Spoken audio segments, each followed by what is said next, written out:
হঠাৎ করেই পুরনো ক্যাসেট নতুন করে বাজাতে শুরু করেছে মিয়ানমার। বহু বছর পর আবারও তাদের পুরনো রাজনৈতিক সুর। রাখাইনের রোহিঙ্গারা নাকি মানুষই না, তারা নাকি আদতে বাঙালি। আচ্ছা, হঠাৎ করে জান্তা সরকারের এই বাসি তাসের খেলা কেন? তারা কি সত্যি ইতিহাসের পাতা উল্টে নতুন গল্প বানাতে চায়, নাকি এর পেছনে লুকিয়ে আছে বড় কোনো রাজনৈতিক ধোঁকাবাজি? মিয়ানমারের এই পুরনো জিকিরে বরাবরের মতোই কড়া বার্তা দিয়েছে বাংলাদেশ।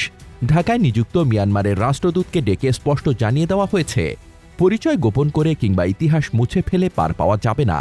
রোহিঙ্গারা তাদের নিজ পরিচয় নিয়েই মাথা উঁচু করে নিজ দেশে ফিরবে।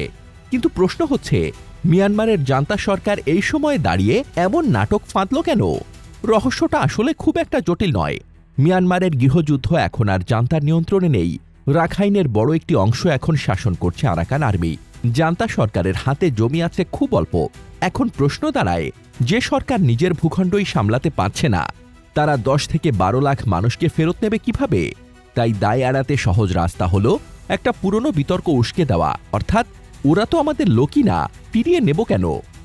তবে কি এর পেছনে অন্য কোনো হিসাব নিকাশ কাজ করছে? কূটনৈতিক বিশ্লেষকরা বলছেন, সম্প্রতি চীন মিয়ানমার বাংলাদেশ করিডোর নিয়ে যে আলোচনা এগোচ্ছে, তাতে বিন্দুমাত্র আগ্রহ নেই জান্তা সরকারের। আঞ্চলিক এই মেলবন্ধন ঠেকাতে এবং চীনের মধ্যস্থতার প্রচেষ্টাকে ভণ্ডুল করতেই কি বানিয়ে বানিয়ে গণমাধ্যমের ওপর দায় চাপানো হচ্ছে?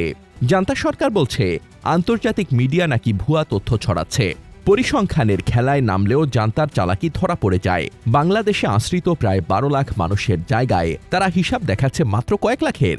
বাকিদের তারা যেন বাতাসেই মিলিয়ে দিল। আর একদিকে মিয়ানমার জান্তা সেনা সংকটে পড়ে রোহিঙ্গাদের জোর করে যুদ্ধক্ষেত্রে ঠেলে দিচ্ছে, অন্যদিকে আরাকান আর্মিও তাদের মেনে নিতে নারাজ। ফলে মাঝখানে পিষে মরছে সেই সাধারণ মানুষগুলোই। তাহলে কি রোহিঙ্গা প্রত্যাবাসন প্রক্রিয়া একেবারেই তাসের ঘরের মতো ভেঙে পড়ল?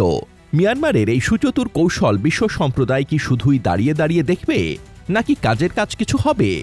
ইতিহাস মুছে ফেলার এই সস্তা চেষ্টা শেষ পর্যন্ত জান্তা সরকারকে বাঁচাবে, নাকি তাদের ওপর আন্তর্জাতিক চাপ আরও বাড়িয়ে দেবে?